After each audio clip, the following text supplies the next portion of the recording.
Kirmen Uriberekin hitzordua Bruselako Aldezarrean egin dugu. Muxe liburuko protagonista, Karmentxu neska bilbotarra bere etxean hartu zuen Robert Muxe idazlea, kale hauetatik ibiltzen zen. Kontua da, berabiz izan zela Aldezarreko etxe txiki batean, eta han egiten zituen itzulpenak. Itzulpenak egiten zituen gazteleratik Nederlanderara. Bigarren Mundu Gerrako Brusela da Muxerena. Liburuko Paris kafeak Gran Café du izena orain, eta bertan eleberriaren pasarte ugari gertatzen dira. Café de Parisen, frantsesez mintzo da jendea.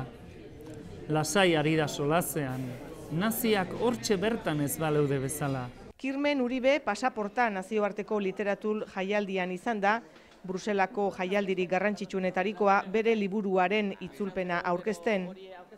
Aurkezpen berezia izan da, eta idazle bizkaitarrak liburuaren kopia bat emateko hitzordu garrantzitsua dauka Belgikako Gante hirian. Gantera joango gara datorren astean eta emango diot Carmen Muxeri, Robert Muxeren alabari, emango diot liburua eskuan.